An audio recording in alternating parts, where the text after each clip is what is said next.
మంత్రి శ్రీధర్ బాబును సత్కరించిన మున్నూరు కాపు సంఘం రాష్ట్ర నేతలు. మంత్రిని శాల్వాతో సత్కరించి పుష్పగుచ్చం అందించిన రాష్ట్ర అధ్యక్షుడు సర్దార్ పుటం పురుషోత్తంరావు, ఉపాధ్యక్షుడు ఎల్ రాజయ్య. మంత్రిని జనరల్ స్థానంలో కాపు బిడ్డకు ఏఎంసీ చైర్మన్ ఇచ్చినందుకు ధన్యవాదములు తెలిపిన నేతలు. పెద్దపల్లిలో కాపు సంఘానికి స్థలం కేటాయింపుకు ఆదేశాలిచ్చిన ఐటీ, పరిశ్రమలు మరియు శాసనసభ వ్యవహారాల శాఖ మంత్రి శ్రీధర్ బాబు. రాష్ట్ర ఐటీ, పరిశ్రమల శాఖ మరియు శాసనసభ వ్యవహారాల శాఖ మాత్యులు దుద్దిల్ల శ్రీధర్ బాబును మున్నూరు కాపు సంఘం రాష్ట్ర అధ్యక్షుడు సర్దార్ పుటం పురుషోత్తంరావు, ఉపాధ్యక్షుడు పెద్దపల్లి మున్సిపల్ మాజీ చైర్మన్ ఎల్ రాజయ్య ఘనంగా సత్కరించారు.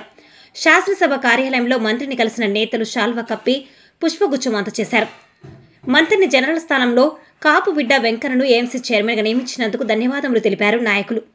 అనంతరం పెద్దపల్లిలో మున్నూరు కాపు సంఘ భవనం, వసతి గృహానికి స్థలం కేటాయించాలని గత ప్రభుత్వం ఇచ్చినట్టు తెలిపినా కార్యరూపం దాల్చలేదని మంత్రికి నాయకులు వినతి పత్రం చేశారు. దీనిపై వెంటనే స్పందించిన శ్రీధర్ బాబు కలెక్టర్కు ఫోన్ చేసి వెంటనే ప్రతిపాదనలు సిద్ధం చేసి సీసీఎల్ఏకు పంపించాలని ఆదేశించారు. అవసరమైతే నిర్మాణాలకు నిధులు ఇప్పిస్తానని హామీ ఇచ్చారు. మంత్రి స్పందించిన తీరుకు మున్నూరు కాపు సంఘం నేతలు సంతోషం వ్యక్తం చేస్తూ మంత్రికి ధన్యవాదములు తెలిపారు.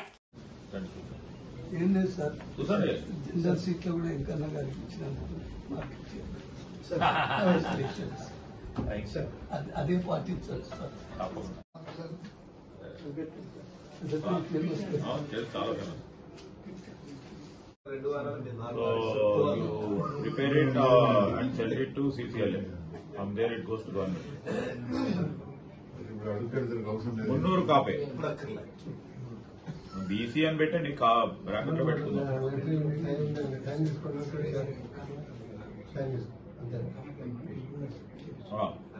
బ్రాకెట్ లో పెట్టండి. We have to do something there.